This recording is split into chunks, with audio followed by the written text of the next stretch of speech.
na sala ba reportage à Marx ya bebele na ville ya Kinshasa. Et na kozala wana na moni pe côté kuna d'autre part na Union Sacrée professeur Mbata il pas lancé na ba quelques députés ba lancer marche pour que ba ken ambassade ya États-Unis c'est que lundi kozala lolenge nini yango wana pousse biso to luka moko ya ba membre ya parti ya Jean-Marc Aboun toza kosola na ye awa toza ne pe na plateau et tokolobe la situation sécurité to moni monsieur Martin Fayulu a lobby une interview à sala qui a lobby que non accord o ba signer zali piège o ba piéger mokonzi ya mboka tozo sola ngo toza pena de kwa ya monsieur Fayulu Martin Fayulu za awa parce que nga kina za pena de kwa sacré malheureusement jusqu'à présent a été n'importe ce qui plateau comme bololo pona bande ko na biso union sacrée to na yebité argument ya ko défendre pouvoir ya union sacrée ezali sous-souté na yebite armée numérique boza wapi plateau na ngai za kofunga mabobo kima ba plateau na ngai ite s'il vous plaît bande ko na ngai union sacrée boza na pouvoir boza censé boya ko défendre mais na zaka na bande ko to fani to zela bango ba yete pito to sala ka émission na biso na ngina bana mona mboka fiston boni santé mo mikolo ebele se présenter na ba casquette nyonso. Merci en tout cas parce que OK malamu. Je suis Fiston Kachama Kilundu.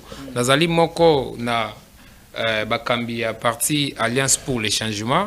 Il y a président Jean-Marc Aboun. Bongo nazali aussi ko assumer poste o ezali il y a secrétaire national adjoint à charge de la nouvelle technologie de l'information et numérique. Voilà. Merci. Bon mais ça déjà nous l'onnaye parce que dans RTV elle awa bo misada ne longa ye po ezana labo mo beto lamba o boko ça déjà habitué na komona déjà de temps à temps na RTVL wana awa parce que voilà na pesi no moi avant ko bo misana déjà mona mboka Neville boni santé boni SID. Merci ndeko journaliste santé zali malamu SID ezali malamu na mokonzi mboka le président Martin Fayulu.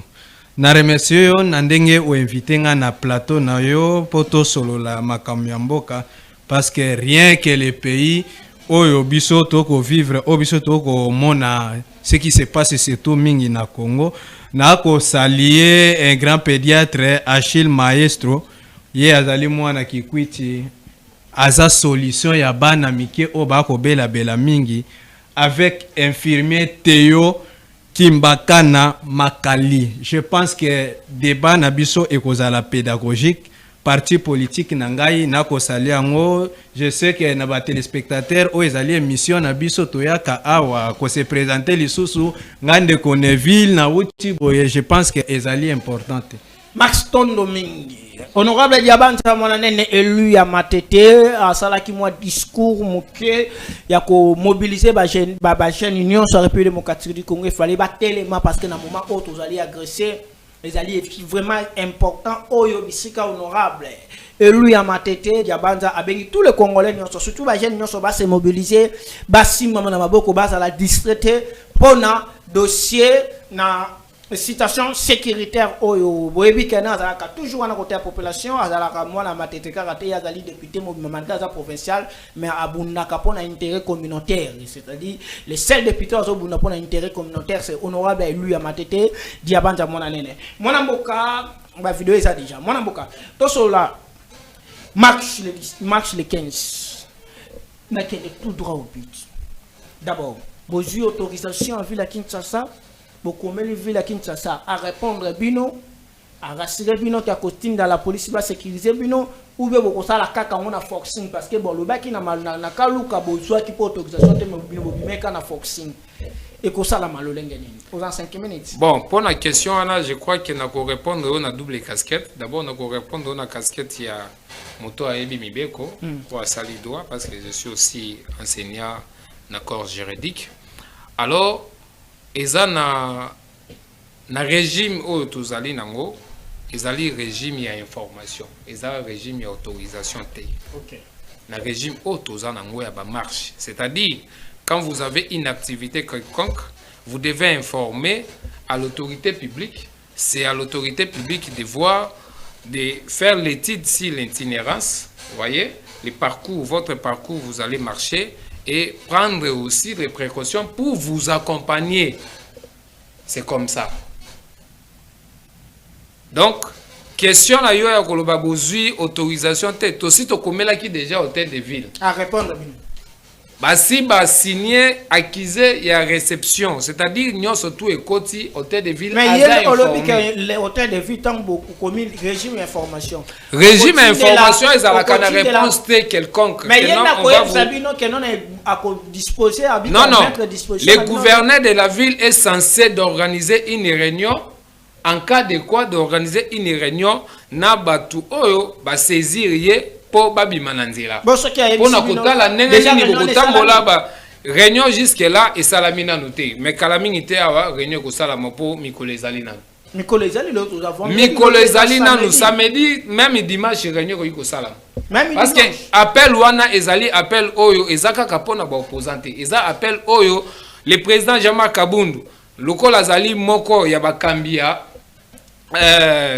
coalition de la gauche, voyez, coalition de la gauche congolaise, nde asali ke batu nyonso tu oza na opposition, oza na majorité, oza société civile, il y a parce que objectif nango ezali lokola chef de l'État Félix o azali redevable devant la population parce que mon cher ami, vous allez vous rappeler que na mboka oyo tosi tozui ba dialogue autant de fois.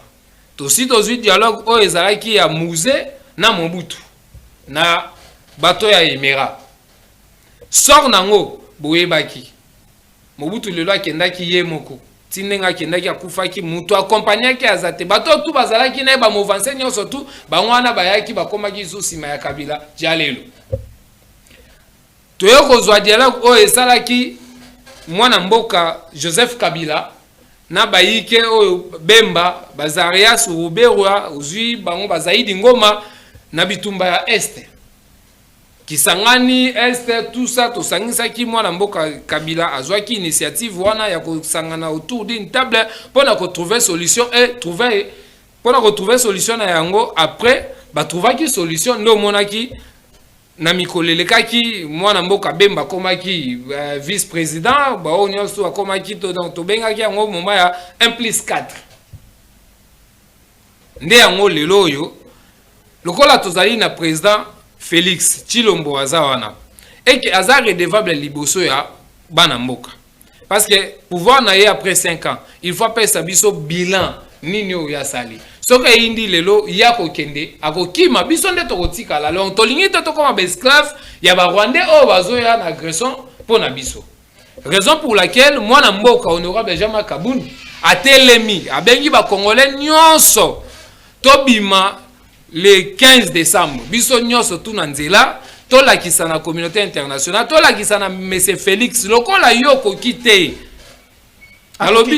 akoki ko gérer mboka te akoki ko gérer mboka te parce que banda koti na bokonzi na ye lelo budangana tokolobela ngo lisusu te ko za moko ya mabele na biso mais lelo gestion ya budangana eza na maboko ya gouvernement central te lelo oyo Goma ozui Bukavu des ans ngo tozokende eza lisusu na maboko ya eza na contrôle ya gouvernement national te. Cela veut dire que à kokite a komi na suka a déjà essoufflé makasi na etu et monani place à suki wanande yango mwana mboka honorable Jean-Marc Kabundu abengi batu nyonso tout obima to tia pression pour Félix a organiser dialogue rapidement to boy ba via batu et kende sous ndenga tozo kende kokufa après dialogue après accord juste ba signer accord lelo lobi nango to sous nazo comprendre ah c'est que marche on ezali pona bota pression chef l'état organiser dialogue na koya na dialogue mona mboka Neville marche ya le 15 ya Jean-Marc Kabundu selon yo lecture nous sala wana vous allez valable parti na bino décider beaucoup zala na marche ou comment.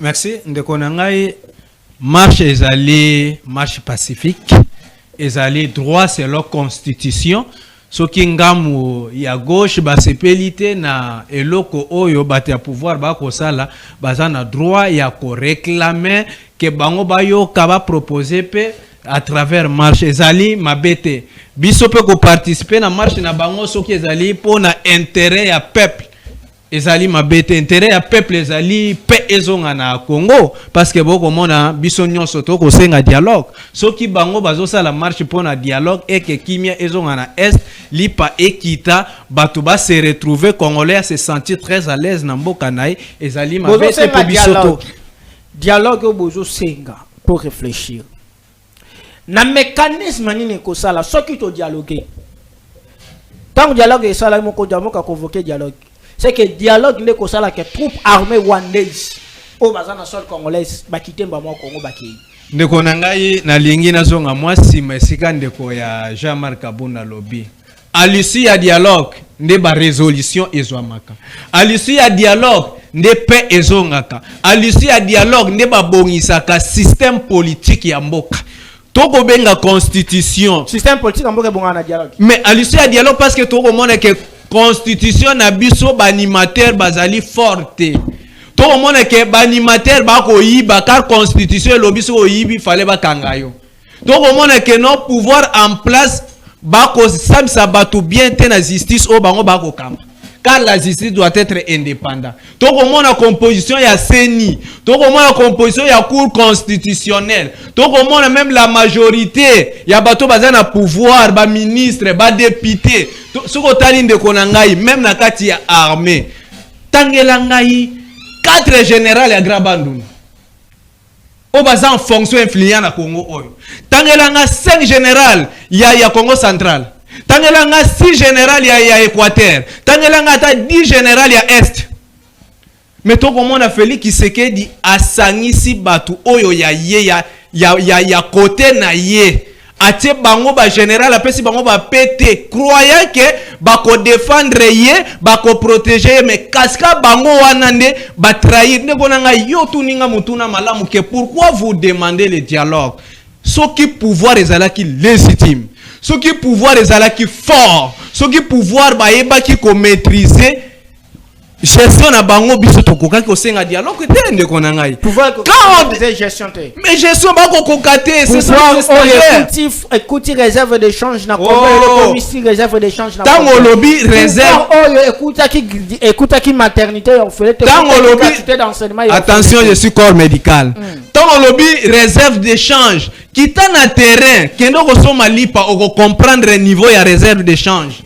Kita na terrain transport na ropoenga ba oko comprendre niveau ya réserve d'échange oyo zoloba ya mbongo wana ndeko nanga ezali wapi omoye bisanga que pourquoi réserve d'échange wana ba lié yango ba silisi yango parce que sur terrain on voit rien pour oyeba mabe ya Félix Tshisekedi kolala na ndako te bima libanda ndeko ba kongole ba komisio ki alali na butu akolota ka Félix mais moka e baby azo comprendre te lobby a kenendeni c'est pour cela nous demandons dialogue parce que nous avons compris que monsieur ce qui to dialoguer na ba Congolais bozo senga parce que troupes armées rwandaises bazana mabele na biso ce qui to dialoguer ni ne ko sala pour que dialogue wana ça l'influence que ba troupes rwandaises ba kita ndeko na ngai sachez-le bien que ba troupes rwandaises wana bazali associé na ba Congolais au bazali frustré sous pouvoir ya monsieur Félix Antoine Tshisekedi ni ne ko salam to ko vanda tout autour d'une table to ko reconnaître ba mabe na biso to ko senga ba pardon jusqu'à ce que to ko yeba ko yebisa bango que non botika soki babano ko welela eloko moko boesongolo paka zongisela eloko na ye alors messieurs zonga parce que na kati ya accord je pense que loba ki to kokota ba makambo ya ba accord et tout alors ngana ko loba kaka boende ko na ngai to vanda na table à l'issue ya table nde ya mwana solution et ya kande ko na ngai mwana mboka merci nazo pesa moi communiquer le gouverneur de la ville de Kinshasa Daniel Ibumba qui tellement critiqué qui a comme qui sujet il lit pas comme le quoi fraude de commerce ya bato mosusu c'est-à-dire pour moto aloba il faut abeta comme Daniel Ibumba tango ebo tu ko critiquer gouverneur Daniel Ibumba tango ebo tu ko loba na ebo pese ba comme on so bolobi azoko kate bien sûr aza moto aza parfait eza ba place mosusu okoko salate c'est bien mais na Congo na lebisa ki bino bozana difficulté ko reconnaître bolamu ata moke ya moto na moni batindelinga lelo na information gouverneur à travers le ministre provincial ya transport batie ba bis na partir ya poko ba bisi ezokoma gratuit, ça veut dire que pour faciliter bato mosusu basisaka ba reta ba fana keke misika ba transport ndenge ba chauffeur ba matisaka transport ba yebisi bango ba bisi ezokoma gratuit. Wana boko féliciter na lotanga communication wana boko koloba te que non azosala quand même malam place wana boloba te mwana monde kwa bato gouverneur azo kozwa ba initiative boye ba Kinshasa azwa ngo ndenge nini ya bobo sana te azwa ngo ndenge nini yo kolobela gouverneur est-ce qu'il y a gouverneur ngana lobela gouverneur te est-ce qu'il y a ebi musala na ye ngana lobi azui quand même ndenga ebi musala na été ndenga ebi musala na été c'est loyo mais lelo oyo azui ba bis atie bis ne ya ngwana solution atie ba bis ndeko na ngai olie wana vraiment place wana je crois en dehors ya caméra oyebinga ok wana vraiment côté wana en dehors ya caméra oyebi fils de l'homme comment na talaka na bureau ya bato na kendanga te nazo loba bolamu na lobi bien que Daniel Bumba azana ba place azo kokate tout le monde ayebi za ba place muso azo kokate mais na Congo eza native même biso nyonso na tous les il ne mérite pas être là cher journaliste capacité ya ko critiquer mais tous aka une capacité ya koloba tabola munke au Congolais asali et ça la marate moto moto au moins même na plateau même la bisika nyonso aolo ba bolamu ya Congolais mais tanga lobi ka tsheba bis na nti la place wana ninga na betele maboko mwana mboka na tout une question simple tant bozo senga dialogue aux juristes aux tellement scientifiques expliquez-moi vraiment ba maman va comprendre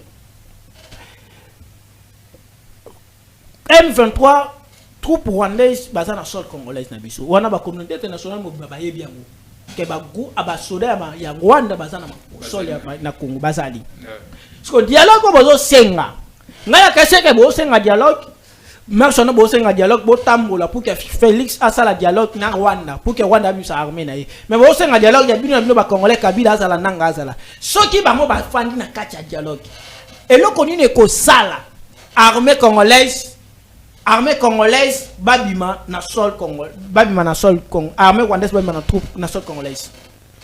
OK, merci. Avant de répondre à la question posée wana na lingi na zonga mukie na marambo lobi à Daniel Bumba je ne sais pas qualifier comment mais la gestion est allée marambo à ville azo mérité te koza la place où ya zalaki wana parce que ala kisi nyoso tout Daniel Bumba ala kisi ba limite na ye nyoso tout e monani mon cher ville ya Kinshasa oyo kaka na ebito ko tia makolo wapi bima ndeko alobelo ko moko awa soko lingo mona réserve de change au zoloba bima kaka na 17h awa kaka awa na 7e awa ozo transport ozo kende rompoinga ba puis oyo mon autorité régulateur ça fixa ezali na 1000 francs mais bazo futisa yango batu x4 donc 4000 soki mutu auti na zandu kaka zandu oyo à partir ya 15h zwa transport na zandu poko ba romponga baso ko dépenser 7000 francs te kaka na bis na ebité transport oyo lobi oyo ko tia na 22h et puis regardez bien na 22h c'est pour banani ba mata nani akomata na 22h pas comme na ndaku na 23h0h pas kende kolala r nini mon cher ami mutu avandaka na bibwa azosilisa musala il faut azela na ville ti 22h pour azwa transport oyo pas comme ndaku na ine na insécurité autoza nango bakokata ekingo te na butu. Donc, je crois que c'est vraiment un faux débat. Il n'a pas bien réfléchi dans ça. Même le ministre y a sport provincial, Bangonio Somi Balé va réfléchir bien. Donc, je ne me vois même pas comment il faut intervenir dans Bilo Bouzo Bandingwana. Excusez-moi les termes, mais je trouve que Eza Bouzo, ce n'est pas bien réfléchi. Parce qu'actuellement, on doit bien réfléchir comment les mouvements doivent se faire, le matin et le soir. Donc, c'est comme ça. Il y a gouverneur Montréal. Alors, pour la cause on a likambu o lobia dialogue. Na lingi na ebisa obu. Tozana ba jurisprudence oyo na mboka o eza déjà emonana. Eza ko lukate to lukango par-ci par-là te ezali awa na mboka o to mona. Dialogue o tozolobela lelo. Jean-Pierre Bemba. N'est-ce pas pour la vice-président il était aussi rebelle. Jean-Pierre Bemba, quand il a fait la rébellion pour combattre Kabila, Joseph Kabila, c'est quelle armée qui avait soutenu Jean-Pierre Bemba? Ce n'était pas l'armée des milices. Et les milices, c'était de qui? Ce ne sont pas des Rwandais, c'était des Rwandais. Donc, c'était leur deal. En fait, juste pour vous faire voir que chaque rébellion cherche toujours à se soutenir. Vous voyez, cherche toujours à se soutenir pour... Maintenant, on s'est la religion à Jean-Pierre Bemba. Opposé à répondre. On s'est la religion à Jean-Pierre Bemba. Jean-Pierre Bemba, qui a commandé, qui a troupe, qui a récupéré territoire, c'est les troupes étrangères qui ont récupéré territoire. Mais on a lobby boy. Na dialogue bozo senga. Tango boko troupe rwandaise na sol congolaise na biso. So que to dialogue biso na biso. Ni influence ni ekosala ke ba soda bazana Rwanda bakeni. Influence nango kozala pourquoi? Puisque moi na mboka Corneille Nanga ou Kabila bazana ba intérêt na bango o bazako réclamer vis-à-vis ya ndeko Chilombo. Na mes gestion ya ndeko Chilombo ne sali ke bango ba se retrouver place o bazali pour bana ba kende kozwa minduki ba ya ko déclarer ba droit na bango. Bon, certes on ne peut pas accepter la manière dont pour eux ils ont estimé d'aller faire, c'est condamnable, mais c'est aussi dans leur droit de réclamer quelque chose. Alors, il se fait que si on se met autour d'une table, ensemble, avec tout le monde, comme on cherche les dialogues inclusifs, c'est-à-dire toutes les parties doivent être là, dans ce sens que moi, Namboka, Corneille Nanga Akoluba, pour ça, en tout cas, na rejoindre Likambo, Nikonanga, Martin Fayulu, Oti Koloba, Lamuka, que non, Bakovanda, Mutuna, Mutokopesa, Badesiderata, Naye, Bakota, l'intérêt Zanini, le col intérêt à Mboka, ils ont opprimé.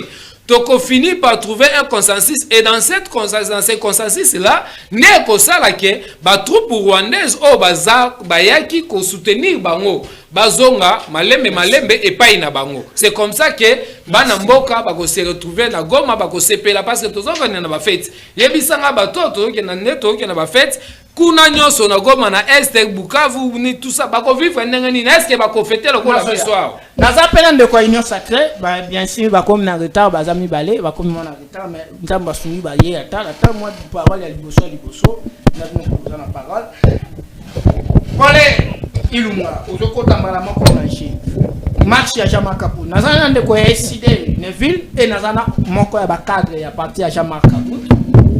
Pour la marche, la marche, Jean-Marc Kabund a la marche parce que les 15, la marche, va faire pression au régime pour que organiser dialogue. Et deuxièmement, pour la bango, dialogue ethically et loco ethically important, utile pour que ebimisa biso na conflit autoza na guerre ya Est de la République démocratique parce que oyebi situation n'est ezali yo membre ya union sacrée. L'actif na yo ezali nini pour la citation d'abord il y a marche Jean-Marc Kabund les 15 et proposition na bango ya dialogue. Merci beaucoup Ndeko Dieu. Yo moko ebikaka to komi na retard vi bambouteillage. Yango c'est que no na koma na moi. Zo ka moko ba problème. Na moi retard. Il fallait qu'il transport au filet wana ebandane na tongo. Ndeko s'il vous plaît, mais la maïzo bi ki okoma, ngande na zala maloba s'il vous plaît. Police de débat za yemoko Dieu merci, zala calme. Avant na kota na pesa réponse na mutuna na yo, na zo pesa mbote na toi tu benga kamokishi. Esika zali azo mbote tozo ebise ke no biso ba jeune ya union sacrée toza simanaye. Na pesi mbote na mona ba jeune ya union sacrée na kata na jour ya discours mokonja moko bazo réclamer Jekobeya. Ah oui. Avant na nyonso na kota na ba détail na PCP président Jekobeya Otobenga Kachile Gelu, c'est-à-dire grand mobilisateur oyo ba jeune lelo na Congo mobimba bazo réclamer na jeunesse union sacrée bazo senga kaka Jekobeya. Omoni question na yo par rapport ya bande kondengo lobby makambo ya Jean-Marc Kabund. Il fallait y aller souvent, na même plateau, Jean-Marc Kabund parti à Kingabwa. Oyo, ils n'ont pas même limité mobimbate, c'est-à-dire ils ont la mutualité, ils ont parti au Ibanité na Congo, ils ont parti Malette. Oui, c'est tout à fait. Merci. En plus, Jean-Marc Kabound de temps aux sala ba marche naie, to onyo so lobi ki azo sala opposition na ibité pourquoi opposition azo sala contre qui?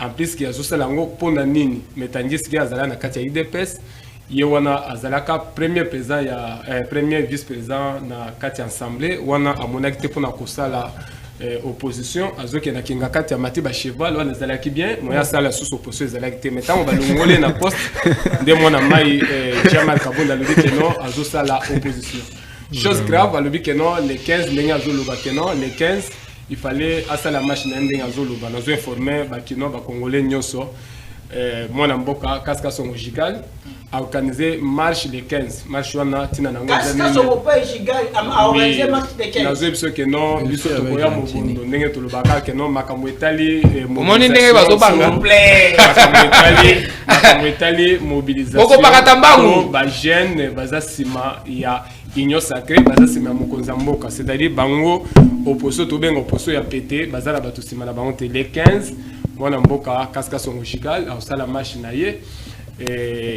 président Jacob Yape a kozala na ye elongo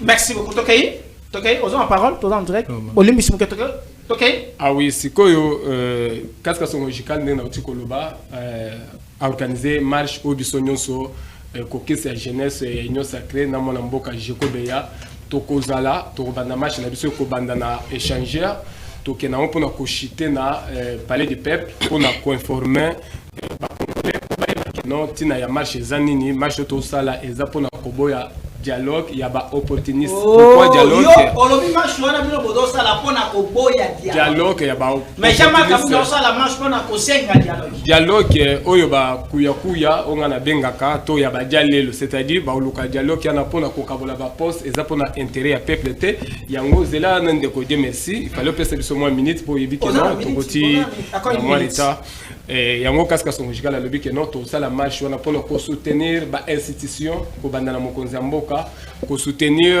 ba institution nyonso ko boya dialogue to lobi dialogue ya ba opportuniste Jean-Marc Kabound ka ndenge uti ko tuna pona problème ya Jean-Marc Kabound azo biso que Jean-Marc Kabound tango akendaki na Kanluka il fallait batu baye ba o nyonso azoloba que non eza pouvoir en place to eza mwana mboka oya za na kati ya kwa kizaki ko porter plainte eza lukuta eza ba jeune moko bazala na Kanluka oyo bazo réclamer mbongo na bango ba pesa Jean-Marc Kabound tango azala premier vice-président l'assemblée que a pesa bango musala lokola ndeko Dieu merci na do protéger yo na do protéger vraiment Dieu merci yo mo protéger ba pesa yo s'il vous plaît s'il vous plaît ndeko Zwabi que oko Jean-Marc Kabound azwaka mbongo na bango so ki à l'époque même na IDPS bando réclamer pourquoi Jean-Marc Kabound azo pesa misala te na bato IDPS akenda ko solana ba jeune wana akenda ko solana ba jeune ebele aba debada o bazali basa naza président ayi ya IDPS en même temps le bac non aza premier vice-président ya assemblée na ko pesa bino misala lokola pesa bango misala te nde moi confusion tema ke ba jeune bando lukaye yango monaki moi des autres dans salama na Kingabwa eza côté à pouvoir te il fallait à remettre mbongo ya ba jeune wana en même temps il fallait à se peler à komona que Jean-Marc Kabound lelo na nzela a komi ko tambola zo kabola ba track c'est-à-dire eza démocratie mwana mboka Félix Antoine Tshisekedi Tshilombo pour Jean-Marc Kabound autant na opposition tango opposition ya kala Kabila tango zala bokozi na dimete que Jean-Marc Kabound ko tambola zo kabola ba track il fallait appeler ça mwana mboka Félix Antoine Tshisekedi appeler merci merci beaucoup ah émission yo ah pour la parole fait dans la caca pendant on va parler comment Jean-Marc Kabound selon Ndeko na kinga na Kaluka ba beta kié mabanga besala magie de plaque salama kona parce que azombo ya bat pour quand même bongo ya azombo ya jeune wana que non apesa bango misala na assemblée apesa moi la boka c'est présenté je parole par rapport à dialogue mais bandeko ndeko Jean-Marc Kabound ndeko ya décidé Jean-Marc Kabound a la marche les 15 bazali pour dialogue et baza ko souhaiter dialogue wana ezali pona ko sala pression que to que marche eza pona ko sala pression to sala dialogue aux en 5 minutes. Merci beaucoup Ndeko Dieu merci. Nabengami na kombo ya José Massa. Je suis communicateur na kati ya jeunesse et union sacrée de la nation.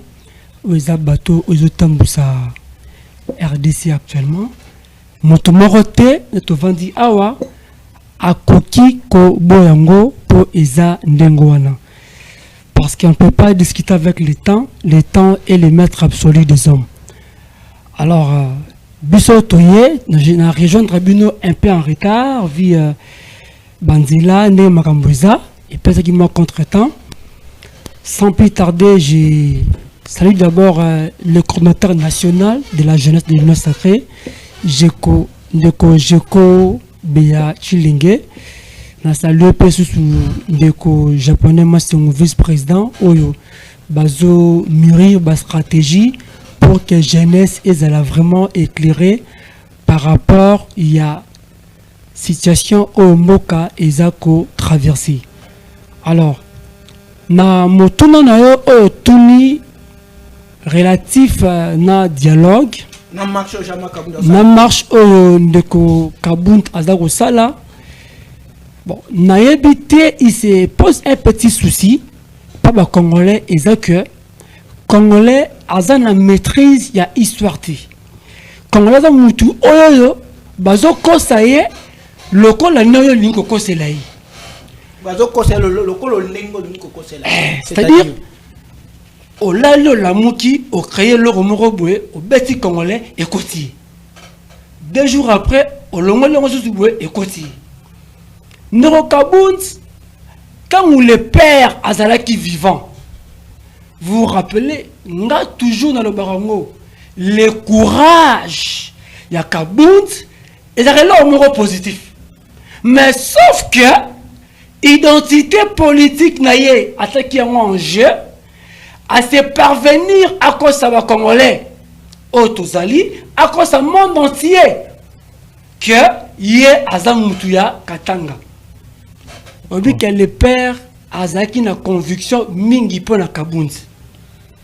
Alors, Ndero Kabunt, tu as découvrir Aza ressortissant, il y a Grand Kassai. Chose bizarre. Et là, nous avons mis tout na. Batu Oyo Bayaka, qu'on s'est présenté ou qu'on l'a comme il y a parti, il y a jamais Kabunt. On peut tout acheter sauf la réputation. Il n'y a pas une boutique où on ressemble à la réputation. Et ça a raté. Nero Kabunt, pourquoi c'est pas congolais? Pourquoi c'est pas congolais et cookie? Parti où le salé libiso. Je vous dis, donc on plateau, parce que nous avons été beau, excusez-moi. Parce que pour vous abattre mais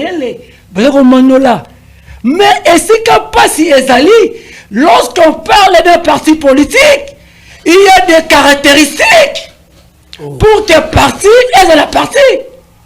On ne peut pas parler d'un parti politique on les a implantés dans un seul coin. Papa, ils ont sonné. Oh, papa Langaï.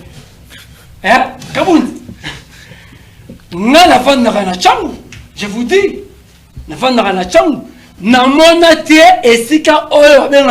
ACH, Alliance pour le changement. Alors, Makambo est à l'image. J'ai comme ministre. Non. Merci. Ndeko Kabunt, Azali na posa azong en actualité. Azali na posa azong en actualité. Bande quoi de presse on appelle nos promesses pour na carte. Bozo ba carte bino na équivalence à misala. Comme un simba quitté. Bossali était le lo Kabunt Azali ressuscité la scène politique parce que biso toyebi actualité politique il y a les lots et allés dominés par les rois de la mobilisation de la République. Oh les alliés de Kojekobea. Nous avons besoin moi ça mais papa Dieu merci. N'habitez Dieu merci n'aime la zularayo. Ce qui ombre bunga rumba c'est triste. C'est vraiment triste parce que Noro Kabunt ba y a quand Luka Tant batali promesse na bango et pas Kabunde simba kite balobi non to robeta mabanga po biso lelo na kaluka toza na banzela toza na courant kaluka comme respecté kaluka zalaki million moko benjure quand vous dites que non on va à la kaluka et ça insulte. Vous vous souvenez encore na Gilbert Pierre ayamba kintembu ya fête de l'amour biso famille ezanga griffe na vendre na malweka ba rocho kate bana kaluka lelo ba ko betolo kena ba vivaka na capitale ya RDC oyo son excellence monsieur chef monsieur Félix Tshisekedi Tshilombo président de la République awa saleli bango na kaluka ezana président moko te na mboka oyo merci monsieur Fiston ozana 4 minutes dossier ya accord. Accord est signé, on s'attend à l'étage, on a vraiment libre non protégé. Accord est signé, mais sur le terrain, tout le monde a changé. L'activité, on a d'accord. 4 minutes, non, c'est ok, je vais un peu survoler rapidement. Pour ça, vous voyez, dans les plateaux, quand vous recevez les gens qu'on a ramassés par-ci, par-là, ça toujours le débat est toujours de basse classe. Ici, nous sommes en train de parler de la République. Nous sommes en train de pas de parler de personnalités. Puisque si on doit parler de personnalités ici, il y a ceux qui ont des diplômes des universités, il y a ceux qui n'ont pas les diplômes des universités. Nous avons, il y a ceux qui, si on doit parler de personnalités, il y a ceux qui ont des diplômes des universités, il y a ceux qui n'ont pas de diplômes des universités. Ça, c'est entre parenthèses. Mon cher ami, le débat devait dépasser cet attendement de basse classe. Je crois que mes amis de comprenez, je suis scientifique. Quand je me mets avec des gens qui ne sont pas scientifiques, il y a toujours des locataires comme ça. Alors, je voudrais dire ceci. Bande konanga oyo, il y a union sacrée. Je comprends bien. Moi, vertige, il faut ça. Puisque, Bazako Banga, mon cher, journaliste, dans ce pays ici, même IDPS connaît le poids de Jean-Marc Kabound. IDPS aujourd'hui au pouvoir, c'est Jean-Marc Kabound. Les soi-disant des GECO, les GECO qui? Parce que moi, je connais les GECO. Aujourd'hui, s'il y a un GECO, j'estime bien ça va mis donc pour moi, les amis amitié. GECO, c'est qui? Azanan. Toeba wapi. Des vivants de père. Je crois que c'est wapi. Papa, il faut pas tout. Histoire est allée, toebi. Toebi place IDPS bandaki, toebi place IDPS konaki, kenaki, toebi après la mort de Fenks. Nana simbaki IDPS, bon tout bazara yuap. Les Miké là tout ça ils étaient où? Dans ce pays ici, si un politicien honnête, si c'est pas Jean-Marc Kabound, c'est qui? Ah, l'oblige est là. Dans ce pays ici, si un politicien honnête, si c'est pas Jean-Marc Kabound, c'est qui? Bon, Fayoulou. Mais c'est Fayoulou, le président Fayoulou n'a jamais géré. Mais attendez, je suis en train de parler des hommes politiques qui ont accédé au pouvoir. Mais il faut préciser, bon, ok. Développer. Le président Fayoulou n'a jamais géré même une boutique du pays. Le président Fayoulou reste idéal dans ses objectifs, dans sa démarche, c'est comme ça. Mais je suis en train de parler ici où on voit quelqu'un qui a amené par ses forces, il n'a pas laissé, il a combattu, amené un parti au pouvoir et assumé le poste de premier vice-président de l'Assemblée nationale. Et à celui-là, jour après jour, mon cher ami, mais avant d'y aller, avant d'y arriver à sa décision de quitter l'IDPS, combien de fois le président Jean-Marc Kabound a recadré les autorités de l'IDPS en prenant des sens contraires avec des bavilles? Aujourd'hui, nous avons vu l'accord ici. Je vais acclamer. Mais cette acclamation-là, c'est malheureuse. Comment? Pourquoi? Chilombo prend le courage de donner un bilan des infrastructures qui ont fait de 3 ans. Chaque année, il parle de ça, qui ne termine pas. Mais il a oublié un élément très capital. Il fallait parler aussi le bilan des détournements. Qui, jusqu'à preuve du contraire, qui sont ces gens-là, ont détourné, sont sanctionnés aujourd'hui. C'est un gouvernement de sanguinaires financiers. Dans le régime. Oui. Gouvernement et les sanguinaires financiers qui sont incapables d'acheter même des véhicules pour le transport, qui sont incapables d'organiser la société. Aujourd'hui, même pour trouver le transport, ça devait être très compliqué. Dis-moi dans quelle ville où on peut voir les transports à ce niveau-là. Le gouvernement en soi, à quel moyen pour le transport? Aujourd'hui, si les montards, si les gens de 207 se décident de ne pas travailler, donc même les institutions que lui parle, vont pas fonctionner. Mon accord de paix. Et signamé, mais Bitumbeza sur le terrain. Aux libre, ça à toi l'étage. 4 minutes. Merci, ndeko journaliste. Omoni makamutoyoki awa esalingana kosekana soni. Pusamiko. Otindeli biso bandeko ya IDPS na union sacrée, balati pe bekoti ya bien ndeko bopangsana ata motoki. Ndeko na ngai nazozwa ndeko na ngai ya IDPS waza mopanzi na ngai na koyeba mpe komema na niveau moko à comprendre. Peut-être boyesika. Na kati ya IDPS na bino wana. Soki ezala mutu oya bundi. Soki ezala mutu oya salike mutu na bino aboko benga son excellence Félix wana koma na pouvoir c'est Jean-Marc Kabundi. So ezala mutu amema Jean-Marc Kabundi na kinga kati po Félix wana ke no refu kama asala bakora signé yi azala chef bakora. Excellent na bakora. Oh mais c'est moi qui vous dis. Et c'est quelqu'un qui ne respecte pas les accords. C'est moi qui vous dis, c'est Jean-Marc Kabundi na Vital Kamerhe oba mema Félix ba se fukama. Afu Kamili Bossa Kabila. Oh, attendez. Papa, nous sommes la tête de fait. Olingo Lobanini. C'est le président, s'il vous plaît. C'est l'institution de la président de la République. Bah, moi, mon sous-sotozo Koloba. Il faut te yeba. Non, mais ne journaliste. Parce que il faut il y a qui n'a pouvoir kaka po ACP là.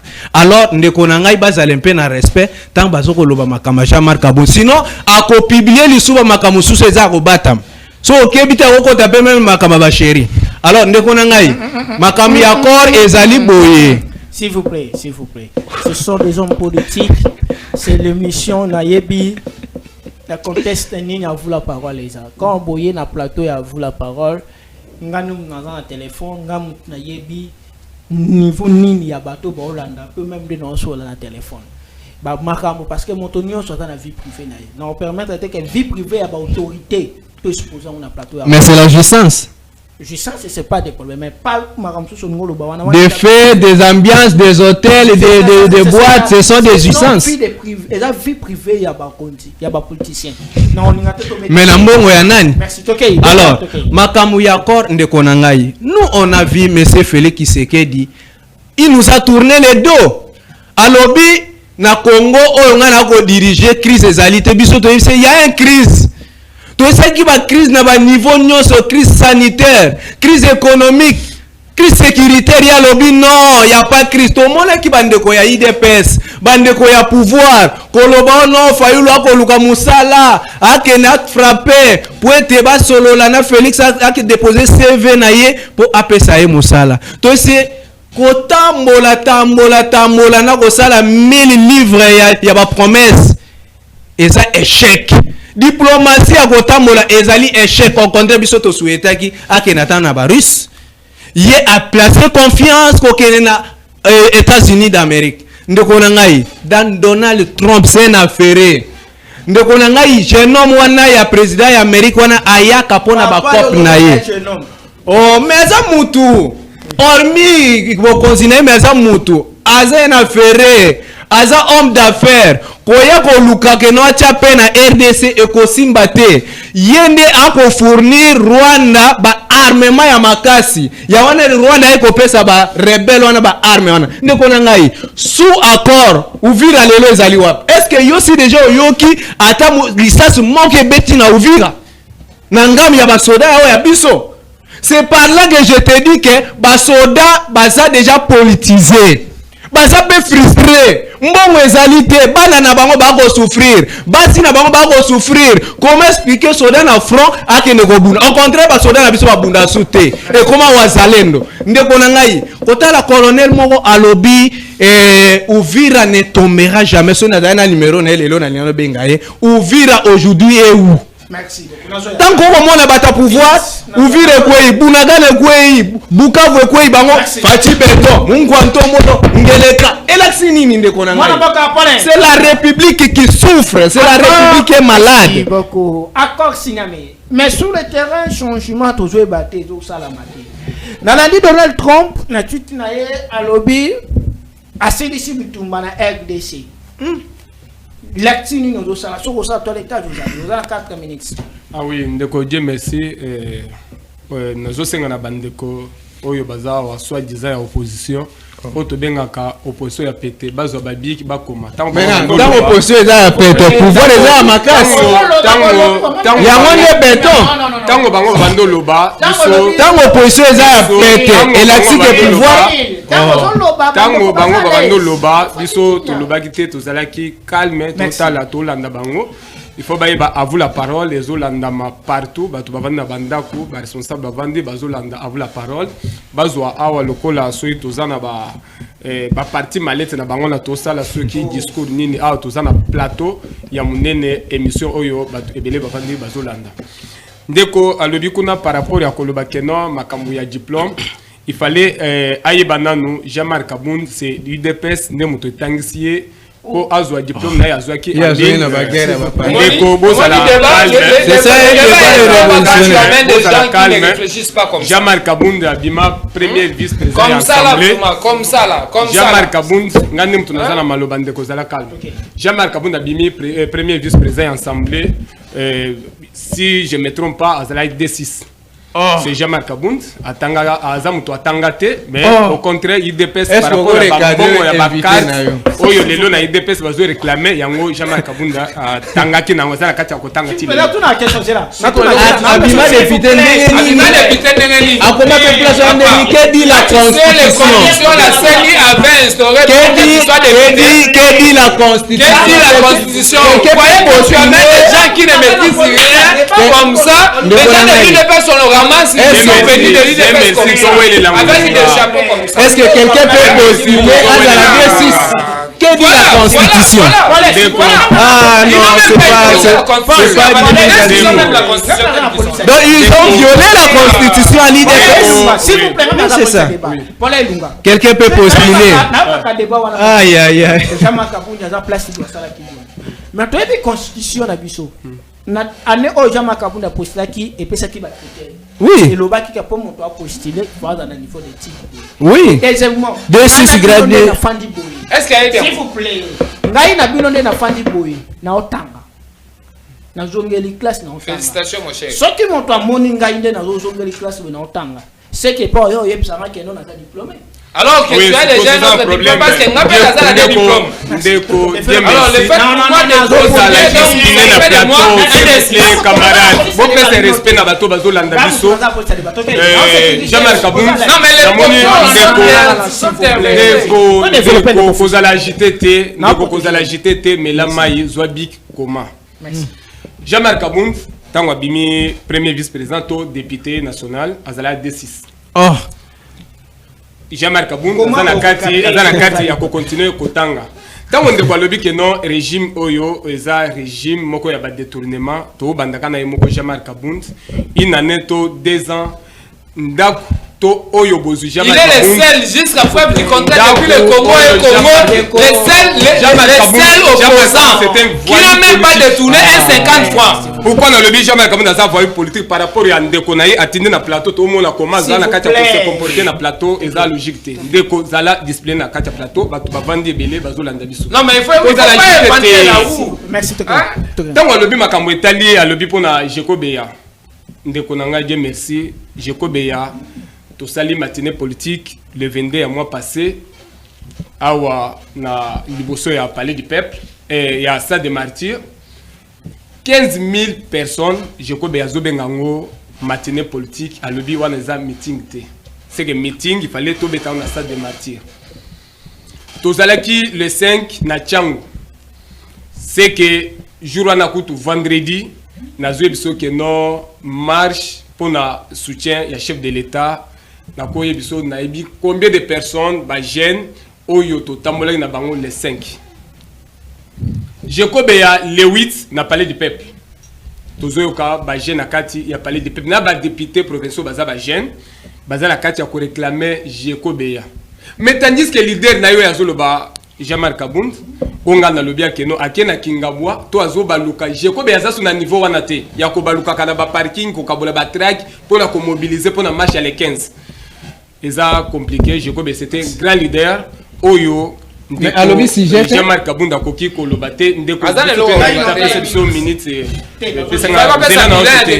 zela na zo chité.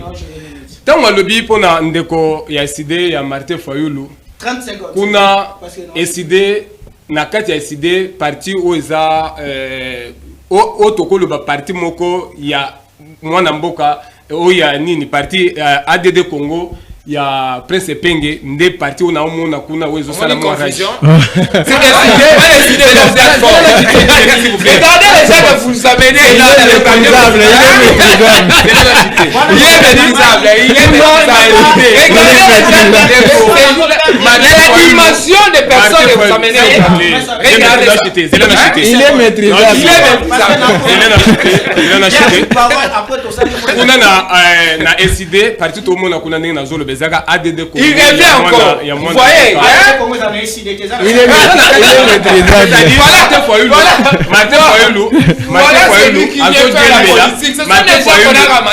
merci yebisa bandeko. Idéologie politique non même pas. Ndeko Martin Fayulu azo djembela na sima ya mwana mboka Prince Penge. C'est-à-dire yembo ko Prince Penge akoy ko sala. Vous voyez quand on est dans les coins là de Nganda comme ça on voit les histoires les mailles les colorants là on voit ça donne ça. Je sens de l'impertinence et de l'agitation bandeko ya SID na ndeko ya Jean-Marc. Parce que toza ba ambassadeur ya batu oyo toye kolobela. Mais je me demande, lorsque quelqu'un a la police de débat, on ne peut pas bafouer, on ne peut pas piétiner. Non! Je vous dis, vous avez un avenir politique, vous serez invité à la TV5. Il ne faut pas vous comporter de la sorte. C'est une honte. Je vous dis la vérité, c'est la honte. Et ça honte. Alors, non, je dois d'abord recadrer Bandero Nangaï. On m'a dit, quand on a le plateau Boye, on vient pour nous repérer sa matière dans la Congomanie, Balandabiso. On ne vient pas ici pour des sentiments X ou Y. Quand on ne peut pas la tenue dans le plateau Awawa. Quand il dit le Congo n'a pas une crise, je dis dans l'Académie française, il est possible. Pour eux, ils ont plateau, à vous la parole, ils ont évidemment très suivi. Mais il se permet de dire une crise. C'est grave. C'est très grave. Excuse. Le Congo n'a pas une crise. Le Congo a une crise, c'est Félix Tshisekedi qui se dit. La vidéo. Ok, c'est alors, écoutez d'abord, écoutez. Toi, tu avais la parole. Nassimba Kioté. Tu avais la parole, Nassimba Kioté. Je vous dis, c'est moi qui ai la parole. C'est moi qui ai la parole. Merci beaucoup. Je n'ai pas parole. Oui. Au moni ba genre que moto ko so la erreur ya mo ya phrase to ya ba makam et ça na ba émission belé na komi kotala na ba télévision ba analyste politique ailleurs zo ka ka ba erreur moto sali des fois même penga mo pona ko komi sa mo ko boina sali erreur c'est que et l'autre est important ba émission on est comme ça na belé na ba Kinshasa et l'autre est important to focaliser l'objectif merci nga zo gérer alors ndeko langa yo fa no mo na lelo pour ton information José Massouzomon en face na yo a sali sa fa une conférence débat na professeur Febioya paix à son âme, na Iniki en 2008. Je ne sais pas, mais porte où on a, sans qui n'a pas nini, on a blé blanc. Alors, il ne faut pas extrapoler. Quand vous dites que le Mambatali diplôme, je vous dis, si le pays aujourd'hui est en train de foncer, et ça pour le système, il y a un Belge. Nous avons besoin de gens pragmatiques. 1 minute 30 secondes. Lorsque Jean-Marc Kabound a dans la marche, et ça marche à baisse. Pour là.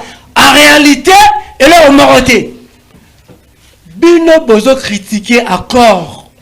On dit c'est un accord de paix et de prospérité.